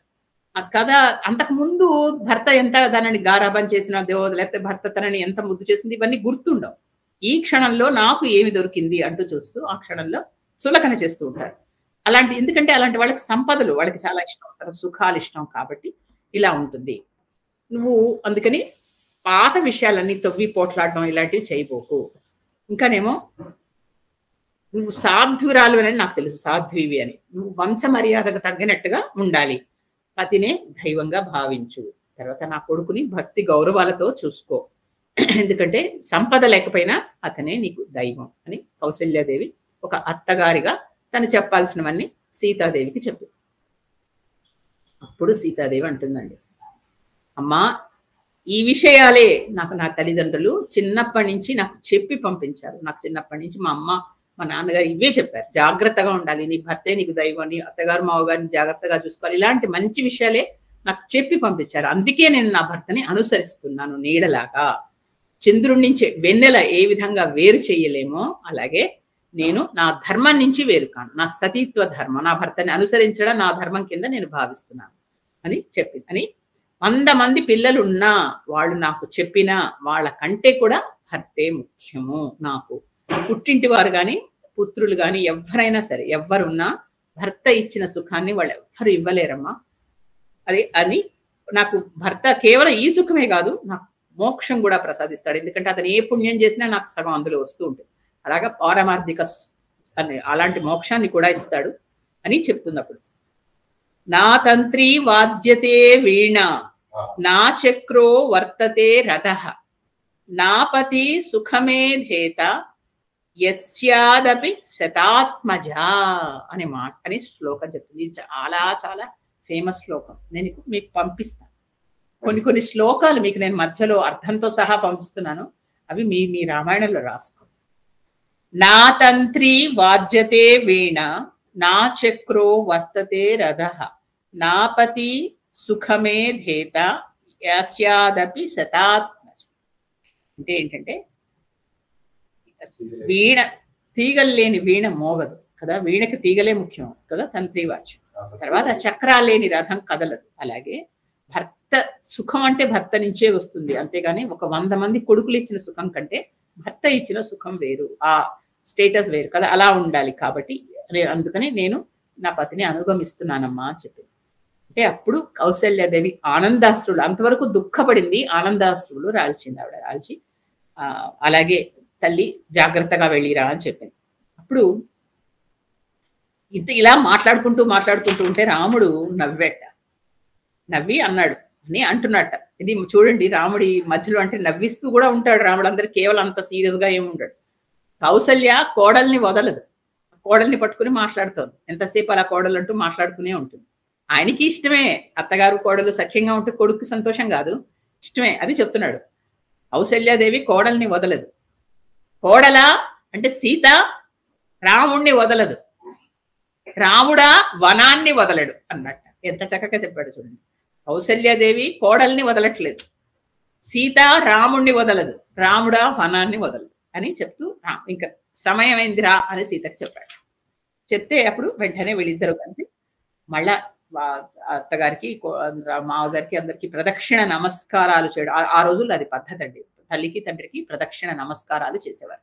చేసి వెంటనే నమస్కరించి ఏదైనా తప్పులు చేస్తే మమ్మల్ని క్షమించండి అని చెప్పి అప్పుడు తల్లికి వెళ్ళి చెప్పాడు, అమ్మా తండ్రి వృద్ధుడయ్యాడు, అలాగే తల్లి గురించి ఎలా పెట్టాడు అప్పగింతలు అలాగే తల్లికి చెప్తున్నాడు. ఆయనకి ఏదో చెప్పాడు, నేను వెళుతున్నాను, కానీ ఆ కోపం ఆయన మీద చూపించకు, ఆయన జాగ్రత్తగా చూసుకో, వనవాసం అంతా ఇట్టే గడిపి ఇట్టే వచ్చేస్తాను, ఇలా ఇలా ఇలా ఇలా క్షణాల్లో వచ్చేస్తానుగా నీ దగ్గరికి అని చెప్పాడు అని వెంటనే అక్కడి నుంచి బయలుదేరారు. అప్పుడు లక్ష్మణుడికి చెప్పాడు, అందరికీ చెప్పు అని అనే మాట. అప్పుడు సుమిత్రాదేవి దగ్గరికి లక్ష్మణుడు వెళ్ళాడు. ఇప్పుడు కౌసల్యకి ఎంత కష్టమో సుమిత్రకు అంతే కష్టం కదా, చెప్పండి. ఆవిడికి మాత్రం బాధ కదా, ఆవిడికి 2 కొడుకులు ఉన్న విషయం వాస్తవమే, కానీ ఒక కొడుకు ఇలా అడవికి వెళ్ళిపోతున్నాడు అంటే మరి ఆవిడికి కష్టం లేదా? కానీ ఆవిడ చూడండి చాలా ప్రాజ్ఞురాలు. అంటే కౌసల్యాదేవి కాదా అంటే కాదు, సుమిత్రాదేవికి కొంతవరకు రాముడి విషయం తెలుసు అంటారు. అది మనకి వాల్మీకి రామాయణంలో ఎక్కడ క్లియర్ గా ఇవ్వలేదు, తులసి రామాయణంలో ఇచ్చారు. సుమిత్రాదేవికి తెలుసు అనే విషయం వాల్మీకి రామాయణంలో ఎక్కడ ఇవ్వలేదు. కానీ చాలా ఆవిడ కూడా ధర్మ నిబద్ధతతో స్థిత ప్రజ్ఞతతో మాట్లాడుతుంది.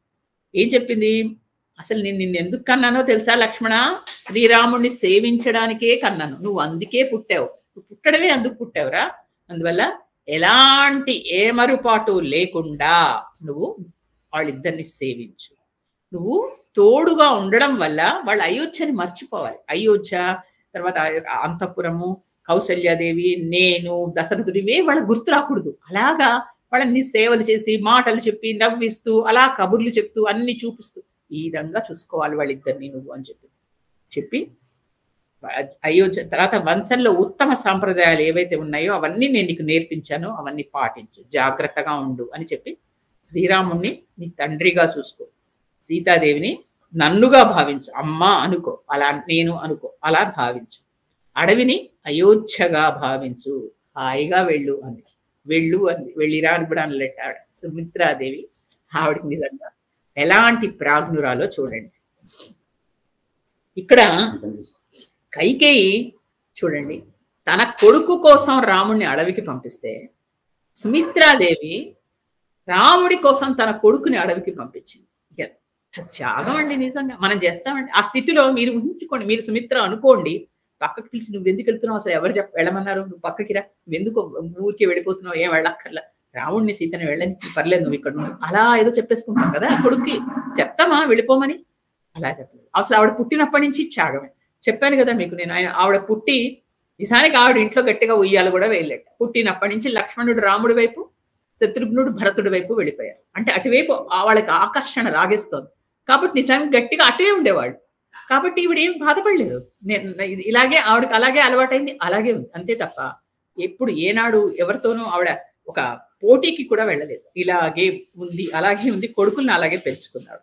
కాబట్టి ఆవిడ ధన్యురాలయ్యింది. సుమిత్ర అంటే మంచిగా ఉండేది, అందరికీ మిత్రురాలు. నిజంగా అలా ఉండబట్టే ఆవిడ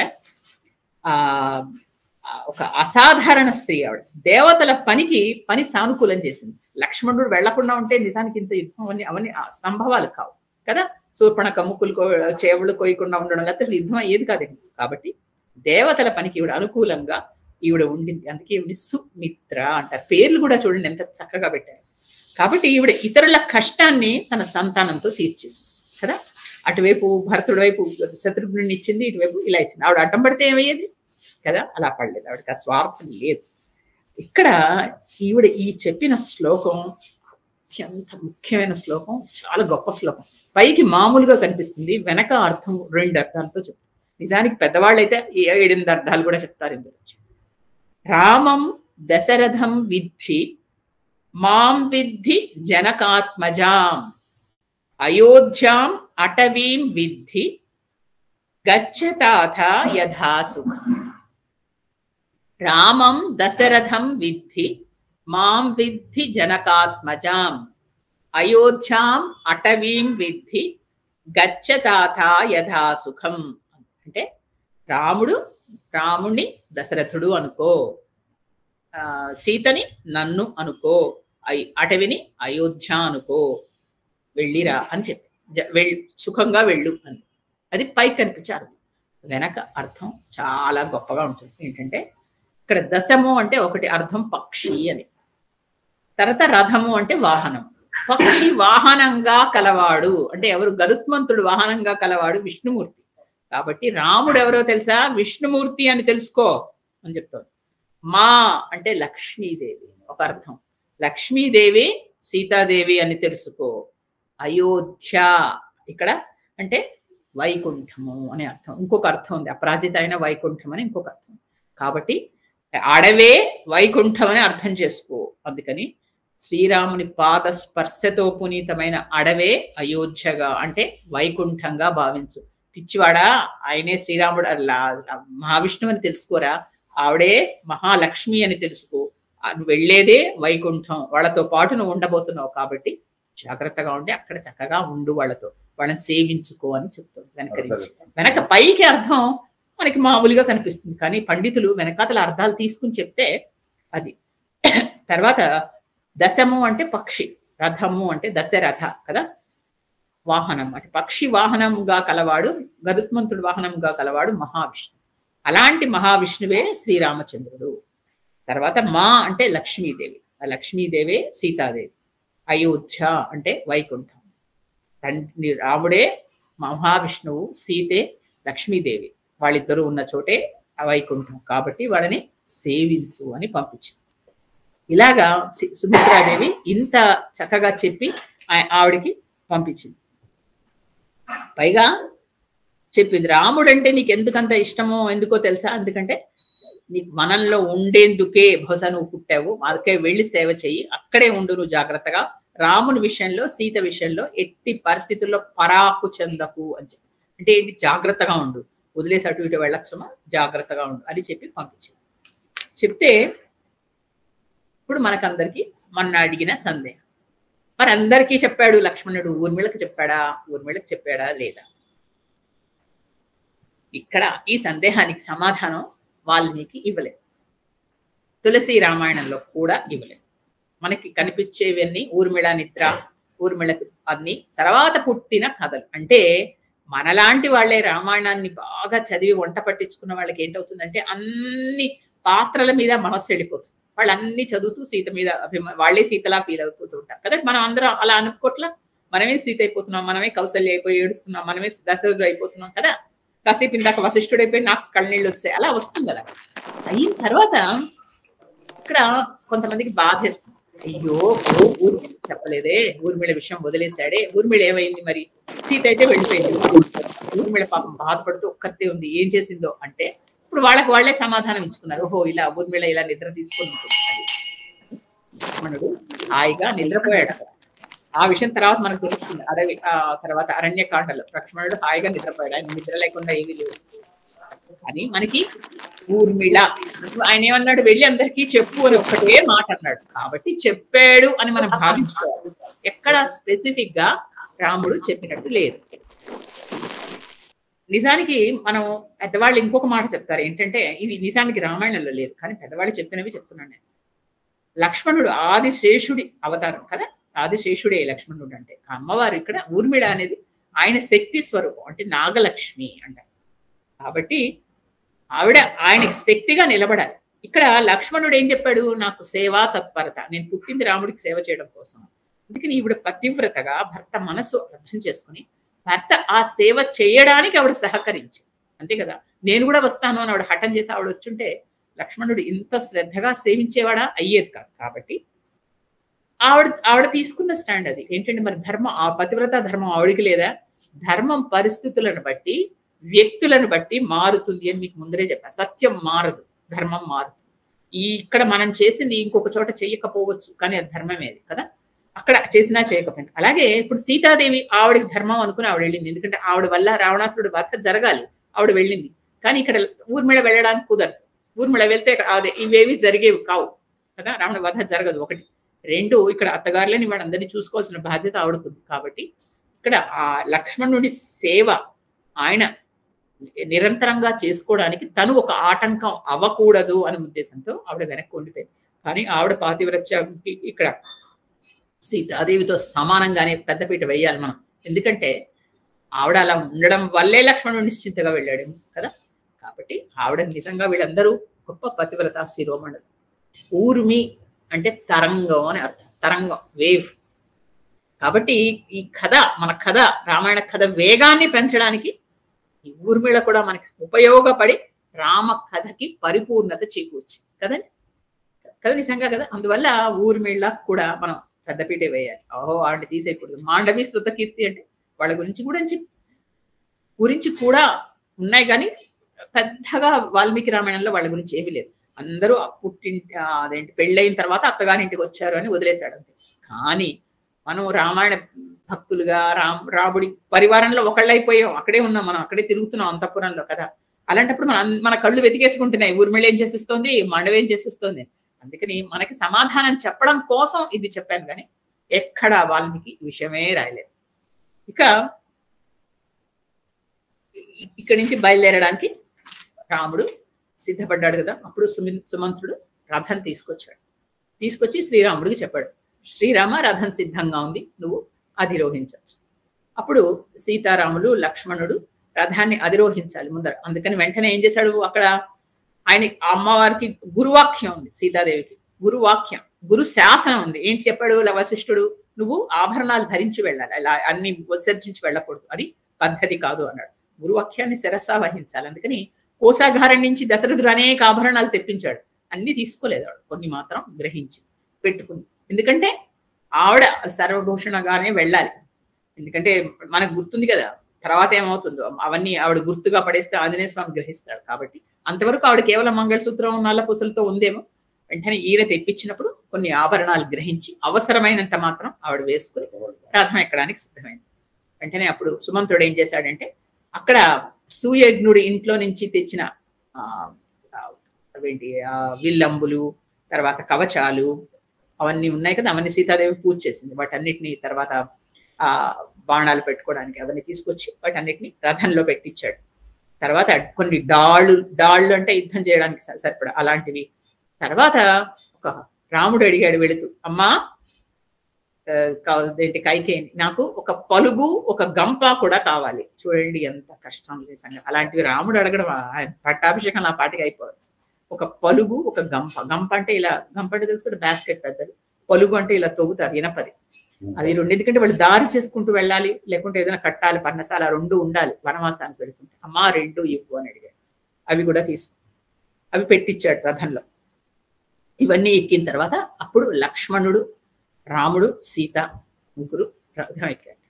అది ఎక్కడంలో ఇక్కడ మనం ఒక్క నిమిషం విశ్వనాథ సత్యనారాయణ గారి పద్యం చెప్పుకుని ఆపిస్తాం. విశ్వనాథ సత్యనారాయణ గారు కల్పవృక్షం రాస్తూ ఉంటే అక్కడ ఆయనకి చూడండి, ఆయన ఎన్నో ఏళ్లు పట్టింది రామాయణం రాయడానికి. ఆయన రాస్తూ ఉంటే ఇక్కడి వరకు రాసిన తర్వాత ఆయనకి ఇక్కడ అమ్మవారి దర్శనమైంది. ఎలా దర్శనమైందో తెలుసా అండి? సీతాదేవి, రాముడు, లక్ష్మణుడు చెరువు వైపు ఉన్నాక ఆవిడ రథం ఎక్కి కూర్చుంటే అమ్మవారు ఆయనకి గజలక్ష్మిలాగా దర్శనం ఇచ్చిందిట. గజలక్ష్మి మనకి తెలుసు. గజలక్ష్మి అంటే ఏంటి? మహాలక్ష్మి కూర్చుని ఉంటుంది, ఎలా రెండు వైపులా ఏనుగులు వచ్చి ఇలా తొండాలతో ఆవిడ మీద నీళ్లు పోస్తూ ఉంటాయి, అది కదా గజలక్ష్మి అవుతారు. అలా దర్శనం ఇచ్చింది. అంటే ఏంటిట, రాముడు లక్ష్మణుడు ఉంటే వాడిద్దరు మదగజాల్లాగా బలిష్టంగా ఉన్నారు, ఇలా విల్లంబులు పట్టుకొని ఉన్నారు. ఆ విల్లంబులు ఎలా ఉంటాయి? ఇలా ఎస్ లాగా ఉంటాయి కదా, ఎస్ ఇలా చెరువు వైపు పట్టుకుని ఉంటే అవి రెండు తొండాల్లాగా ఆవిడ మీదకి ఇలా ఉండేసరికి ఆయనకి గజలక్ష్మి దర్శనమైంది. వెంటనే ఆయన అమ్మవారిని అక్కడ వెంటనే నమస్తేస్తు మహామాయే శ్రీపీఠే సురపూజితే శంఖచక్ర గదాహస్తే మహాలక్ష్మి నమోస్తుతే అంటూ కీర్తిస్తారు. మన భావనలో ఉంటుందండి ఎక్కడ ఎలాగా అని. అలాగే ఆయనకి అష్టలక్ష్మి దర్శనం అయింది అక్కడక్కడ. ఇక్కడ మాత్రం ఆయనకి గజలక్ష్మిగా సీతాదేవి దర్శనం ఇచ్చింది. అమ్మవారి లక్ష్మీదేవే కాబట్టి ఆయనకి ఆ విధంగా దర్శనం ఇచ్చింది. ఎంత గొప్ప ఊహ, ఎంత గొప్ప భావన కదండి. అంతా కేవలం మన భావనలోనే ఉంటుంది. ఆ విధంగా వాళ్ళ రథం ఎక్కారు. ఎక్కితే రథాన్ని ముందరికి రథాన్ని జరపడానికి కూడా అవకాశం లేకుండా జనాలు చుట్టుముట్టేశారు, గడవనివ్వట్ల. ఎందుకంటే రాముడు వెళ్ళిపోతున్నాడు అనే దుఃఖం ప్రజలకి. ఇంకోటి ఏంటంటే మళ్ళీ 14 సంవత్సరాల తర్వాత వస్తాడా, ఈ లోపల అసలు మనం బతుకుంటామా, మళ్ళీ చూస్తామా రాముడిని అనేది ఒక దుఃఖం. దాంతో కొంతమంది ఇలా రథాన్ని పట్టుకు వేలాడుతున్నారు, కొంతమంది చక్రాలను పట్టేసుకుంటున్నారు, కథల్ని ఇవ్వట్ల, అడ్డం పడిపోతున్నారు. వాళ్ళందరినీ పక్కకి జరగమని గట్టిగా అరుస్తూ సుమంత్రుడు మెల్లిగా రథం తోలుతూ ఉంటే ఎలా ఉంది ఆ నగరం అనేది ఇదిగా రాస్తారంటే చాలా భయం వేస్తుంది అన్నమాట మనకి చదివితే. గుర్రాలు కూడా సకిలిస్తున్నాయిటండి, భరించలేక. చెప్పాడు కదా వశిష్ఠుడు, గుర్రాలు ఏడుస్తాయి, ఏనుగులు ఏడుస్తాయి. ఏనుగులు నోట్లో పెట్టుకున్న ఆహారాన్ని కూడా బయటపడేస్తున్నాయి తినమని. గుర్రాలు సకిలిస్తూ పిచ్చి పిచ్చిగా పరిగెట్టిపోతున్నాయి అలా అలా అడ్డంగా. అన్ని గుర్రాలు అంటే 1, 2 ఉండవు, అది రాజధాని కౌసల్య నగరానికి కదా. చెట్లు అదే చెప్పాను నేను, చెట్లు కదలలేదు, వృక్షాలు కానీ ఏం చేస్తున్నాయట, ఉన్న కొమ్మలన్నీ రాముడున్న వైపు తిప్పేసి ఆకులన్నీ రాల్చేస్తున్నాయి. వాటికి దుఃఖం వస్తుంది, వెళ్ళలేవు, అవి అతుక్కుపోయాయి కదా భూమికి. అలాగా పైగా ప్రజలందరూ అరుస్తున్నట్ట, ఓ సారథి, ఓ సుమంత్ర, వినిపిస్తోందా మేమేం అరుస్తున్నాము? ఆ రథాన్ని మెల్లిగా పోనీ అలా గబగబా తీసుకెళ్ళిపోకయ్యా రథాన్ని, మెల్లిగా రాముణ్ణి మేము చూడాలి, ఇంకొక్కసారి చూస్తాం, అలా అలా గబగబా వెళ్ళిపోకు, ఉండు ఉండు ఉండు అని అరుస్తున్నారట వృద్ధులందరూ వెనక నుంచి. మళ్ళా ఎప్పుడు వస్తాడు, మేము ఉండమయ్యా అంతవరకు 14 ఏళ్ళు ఉండు ఉండు విడిపోకు అంటే. అక్కడున్న వాళ్ళు కొంతమంది ఆడవాళ్ళు అంటున్నారు, ఈ కౌసల్యాదేవిది రాతిగుండ ఏంటుంది, లేకపోతే ఏంటి ఇలాంటి రాముణ్ణి కని ఆవిడ వెళ్ళిపోతుంటే ఇంకా ఆవిడ అలా ఏడుస్తుంది, నిలబడింది కానీ ఆవిడ ఇంకా ఇప్పటికి చచ్చిపోవాలిగా, చచ్చిపోలేదు ఏంటి ఆవిడ ఇంకా, నిజంగా ఇవిడి రాతిగుండే అని కౌసల్య అని అంటున్నారు కైకేయి ఇంకా అని. ఇప్పుడు సీతాదేవి, అమ్మా తల్లి సీత, నువ్వు ధన్యురాలివమ్మా, రాముడు వెంబడి వెళ్తున్నావు, మా రాముడిని జాగ్రత్తగా చూసుకో. ఎంతైనా వాళ్ళ రాముడే, సీతాదేవి కోడలే, ప్రజలందరికీ ఆవిడ కోడలే, కాబట్టి మా రాముడు జాగ్రత్త అమ్మా అంటే చెప్తున్నారు. తర్వాత లక్ష్మణుడికి చెప్తున్నారు, నాయన లక్ష్మణ, అన్నం సేవించే వదిన జాగ్రత్త. ఏమిటి ఎవరెవరో ప్రజలందరూ వచ్చి వాళ్ళకి చెప్పేస్తున్నారు, నీ పూర్వజన ఫలం నాయన, నువ్వు వెళుతున్నావు, అదృష్టవంతుడి, వాళ్ళిద్దరితో ఉంటున్నావు, వాళ్ళని జాగ్రత్తగా చూసుకోమ్మా వాళ్ళిద్దరిని అలా అని చెప్తున్నారు. అంటే అప్పుడు ఇదంతా చూస్తుంటే వీళ్ళు బయలుదేరుతూ ఉంటే అక్కడి నుంచి అంతఃపురం నుంచి దశరథుడు, కౌసల్య, రాణులు అందరూ బయటకు వచ్చేసారు. వచ్చేస్తే దశరథుడు గట్టిగా రామ రామ అని అరుస్తున్నాడు అక్కడి నుంచి. కానీ తండ్రి గొంతు కదా వినపడుతుంది రాముడికి, మరి తల్లి తండ్రి గొంతులు మనకు తెలిసి పరిచయమైన గొంతు. ఒక్కసారి తిరగకూడదు అనుకుంటూ కొంచెంగా ఇలా తిరిగి చూశాట రాముడు. ఆయన పాపం ఇలా భుజం మీద ఉన్న ఇది కూడా అలా, ఎప్పుడు దశరథుడు బయటికి రాడు, కిరీటంతో చాలా ఆయనకి అన్ని ఉంటాయి కదా ప్రోటోకాల్, అలా బయటకు వచ్చేవాడు. అలాంటిది ఇలా పడిపోతూ ఇలా అయిపోతూ భుజం మీద ఉన్నది కూడా జారిపోయి ఇలా వేలాడుతూ బయటకు వచ్చి రామ రామ అని అరుస్తున్నాడు. ఇక కౌసల్య అయితే కొంత దూరం పరిగెట్టిందిటండి. ఆవిడ తను మహారాణి, తనకి కొన్ని పద్ధతులు ఉంటాయి, తను అలా బయటికి రావడమే తప్పు, అలా పరిగెట్టడం అసలు నిషిద్ధం అనే విషయం మర్చిపోయింది. రోడ్డు మీద పరిగెడుతోంది ఆవిడ కొంత దూరం, రథం వెంబడి పరిగెట్టేసింది. అలా చూసి ఇలా గబుక్కుని కూలబడిపోయింది. అంటే ఆవిడ ఓపిక లేదు, ఇంకా ఉపవాసాలతో ఉంది. అంటే అలాంటి వాళ్ళని చూసి వెంటనే రాముడికి కూడా, అంత స్థితప్రజ్ఞుడైన రాముడు కూడా అలాంటి తల్లిదండ్రులను చూసి ఒక్కసారి కదిలిపోయి, సుమంత్ర రథం తొందరగా తీసుకెళ్ళి, రథం తొందరగా తీసుకెళ్ళి అన్నట్టు. ఎందుకు వాళ్ళని చూసి ఇంకా వాళ్ళని తను ఉన్న కొద్దీ వాళ్ళకి బాధ, ఇంకొక క్షణం అంటూ అక్కడే ఉంటారు, ఇంట్లోకి కూడా వెళ్ళరు. తొందరగా తీసుకెళ్ళిపో రథాన్ని, తొందరగా తొందరగా అంటున్నాడు. అక్కడి నుంచి ఆయన అరుస్తున్నాడు దశరథుడు, ఉండు సుమంత్ర ఆపు, వెళ్ళొద్దు అని. ఎవరి మాట వినాలి సుమంత్రుడు? ఇక్కడ ప్రభు ఆజ్ఞ, ఇక్కడ రాముడు ఆజ్ఞ. ఏం చెయ్యను అని అడిగట రాముడిని వెనక్కి తిరిగి, ఎందుకంటే సుమంత్రుడే రథం తోలుతున్నాడు. రాముడు అన్నట్టు రథాన్ని తీసుకెళ్ళి తర్వాత మనకు వచ్చిన తర్వాత నిన్ను ఏదైనా దెబ్బలాడాడనుకో, తిట్టాడనుకో, ఎందుకు నా మాట వినలేదు నువ్వు అని, నాకు వీళ్ళందరూ అరుస్తున్నారు వినపడలేదని చెప్పేసి అన్నట్టు. రాముడు సత్యసంధుడు కదా, అబద్ధం ఆడమని చెప్పచ్చా? ఇక్కడ చెప్పక తప్పదండి, ఇది కూడా ధర్మమే. ఎందుకంటే తన ధర్మాన్ని పాటించడానికి ఇలా వచ్చిన ఆటంకాల్ని ఈ విధంగా అధిగమించి, అది పెద్ద ధర్మం, అది పాటించాల్సింది. అందుకని ఇది ఒక చిన్న చెప్పాడు, ఇలా అయినా చెప్పవయ్యా, లేకపోతే రథాన్ని కదలనివ్వడు అని. అప్పుడు వెంటనే సరే అని ఆ రథాన్ని ముందరికి నడిపారు. నడుపుతూ ఉంటే అప్పుడు ఒక వాళ్ళలో ఒక ఇది ఉంటుంది, ఏంటంటే ఒక శాస్త్రం, మనకు దగ్గర వాళ్ళు దూరం ఏదైనా వెళ్ళిపోతూ ఉంటే వాళ్ళతో ఎక్కువ దూరం మనం వెళ్ళకూడదు, కొంత దూరం వెళ్ళి వెనక్కి వచ్చారు, అంతేగాని అలా ఎక్కువ దూరాలు వెళ్ళకూడదు, అది చాలా తప్పు. అందుకని శాస్త్ర మర్యాద తెలిసిన వాళ్ళు వచ్చి దశరథుడికి కౌసల్యకి చెప్పారు, అలా మీరు వెళ్ళకూడదు, అది తప్పు, అక్కడి నుంచి వచ్చేసేయండి వెనక్కి అని చెప్పారు. సరే అక్కడి నుంచి వాళ్ళు ఇంకా వెనక్కి వెళ్ళారు. వెనక్కి వెళ్ళిన తర్వాత ఇక వీళ్ళు ఇంకొక 2 లైన్స్ అక్కడి నుంచి అయోధ్య నగర ప్రజలందరూ ఏం చేశారంటే, ఇంకా రాముడు వెళ్ళిపోయాడని ఆ రోజు వాళ్ళు సగం మంది రాముడు వెంబడి వెళ్ళిపోతున్నారు, అందరూ రథంతో నడుస్తున్నారు. ఉన్నవాళ్ళు ఎవరు, అక్కడ ఉన్నవాళ్ళు పెద్దవాళ్ళు, పిల్లలు, ఇలాంటి వాళ్ళు, స్త్రీలు కొంతమంది మిగిలారు. వాళ్ళందరూ ఆ రోజు ఆహారం ఎవరు తీసుకోలేదు. పిల్లలకి కనీసం పాలు పట్టలేట, చంటి పిల్లలకి తల్లులు పాలు ఇవ్వలేట, అంటే ఇవ్వాలి అని వాళ్ళకి తట్టలేదు కూడా, తట్టలేని పరిస్థితికి వెళ్ళిపోయారు. రాముడి విరహ బాధ అలా ఉంటుంది అని రాశారు. తర్వాత జంతువులు ఏవి ఆహారం తీసుకోలేదు. ఇక కోసల దేశానికి నక్షత్రం విశాఖ నక్షత్రం, ఒక్కొక్క దేశానికి ఒక్కొక్క నక్షత్రం ఉంటుంది. ఆ నక్షత్రం ఆకాశంలో దానికి పొగ మంచు కప్పినట్టుగా అయిపోయింది. అది చాలా చెడ్డ శకునం. అలా అయిపోయింది. చిమ్మ చీకట్లు కమ్మేసుకున్నట్టు, అంటే వాళ్ళ అధిదేవత సూర్యదేవుడు కదా, ఆయన ఉన్నట్టుండి అస్తమించాడు. సాయంత్రం అవుతోంది. సాయంత్రం అవ్వక ముందరే అంటే మధ్యాహ్నమే అస్తమించేశాడు ఆయన. ఇక గాలులు చల్లదనం లేకుండా వేడివేడిగా రాయడం మొదలెట్టాయి. తర్వాత ప్రజల్లో ప్రేమానురాగాలు లేకుండా ఒకళ్ళతో ఒకళ్ళు మాట్లాడుకోవడం మానేసి అలా అన్ని మానేసి కూర్చుండిపోయారు. బ్రాహ్మణులు ఎవరు చేయాల్సిన వాళ్ళ కార్యాలు ఏవి చేయలేదు. అంటే రోజు చేయాల్సిన అగ్నిహోత్రాలు అవన్నీ మానేశారు. వాళ్ళ రాముడు మిత్రులందరూ అసలు బయటికే రాలేదు. అందరూ ఎవరి ఇళ్లలో వాళ్ళు ఉండిపోయారు. తర్వాత రథ చక్రాలు అలా వెళ్లే వరకు చూస్తున్నట్ట దశరథుడు. చూసి రథ చక్రాల నుంచి వచ్చే మట్టి ఉంటుంది, లేస్తుంది. ఆ మట్టి లేచి కిందికి అణిగే వరకు చూస్తూనే ఉన్నట్ట. తర్వాత చూసి చూసి చూసి ఏం చేశాడు, ఇలా కాళ్ళ మీద వేళ్ల మీద పైకి ఇలా లేచి ఇంకా చూస్తున్నట్టు, ఇంకా ఏమైనా కనపడుతుందేమో. చూడండి, ఒక తండ్రి కొడుకుని విడిచినప్పుడు పడే బాధ. చిన్న చిన్న మైన్యూట్ డీటెయిల్స్ కూడా వాల్మీకి ఎంత బాగా రాస్తాడు. కాళ్ళ పైకి మునివేళ్ల మీద లేచి నిలబడి ఇంకా చూస్తున్నట్టు, ఏమైనా మట్టి ఏమైనా కనిపిస్తుంది. ఏడ్చి అప్పుడు ఆర్తితో ఏడ్చి ఏడ్చి నేల మీద పడిపోయాడు. వెంటనే కౌసల్య అక్కడి నుంచి కైకేయి ఇద్దరు పరిగెట్టొచ్చి ఆయన్ని లేపడానికి ప్రయత్నిస్తే ఆయన కైకేయిని ఆపేశాట. ఆపేసి, ఇంకా నన్ను ముట్టుకోకు నువ్వు, నేను ఈ రోజు నుంచి త్యజిస్తున్నాను, ఇక్కడి నుంచి నాకు నువ్వు లేవు, నువ్వు ఇంకా రేపు పొద్దున నేను మరణించినా నీ కొడుకు నాకు ఏ ఉత్తరక్రియలు చేయకూడదు అని చెప్పేసి ఆయన లోపలికి వెళ్ళిపోయాడు. అది అక్కడి నుంచి వెళుతూ ఇక్కడ ద్వారపాలకులకు చెప్పాట, నన్ను ఇక్కడి నుంచి కౌసల్య మందిరానికి తీసుకెళ్ళండి, నేను ఇంకా ఇక్కడ ఉండను అని. సరే అని ఆయన మెల్లిగా కౌసల్య మందిరానికి తీసుకెళ్లారు.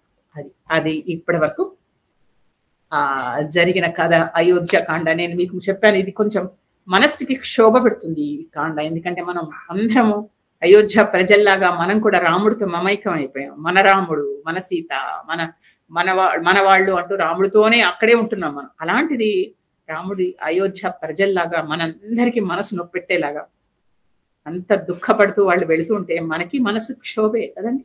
మనకి ఎంత ఆందోళన వేదన ఉంటుంది మనస్సు. ఇది ఈ కాండలో ఉండేది తప్పనిసరి. కానీ ఇందులోంచి బయటపడి మనం మళ్ళా సుందరకాండకి వెళ్ళేసరికి అదొక అత్యున్నతమైన భావోద్వేగంలోకి వెళ్ళిపోతాం. ఇది రామాయణంలో ఉండే గొప్పతనం. ఎందుకంటే ఇలాగా మనల్ని అందులో మునిగిపోయేలా చేస్తుంది. అంత గొప్ప శక్తి ఉంది రామాయణానికి. తెలిసిన కథే అయినా చెప్పాను కదా, అయోధ్యాకాండ మన కంట తడి పెట్టించే ఇది ముందరికి వెళుతుంది. అది ఇది శ్రీరామచంద్రుల్లో మరి ఆయనలో నామంలో ఉన్నదో లేకుంటే ఆయన చరిత్రలో ఉన్న గొప్పతనం.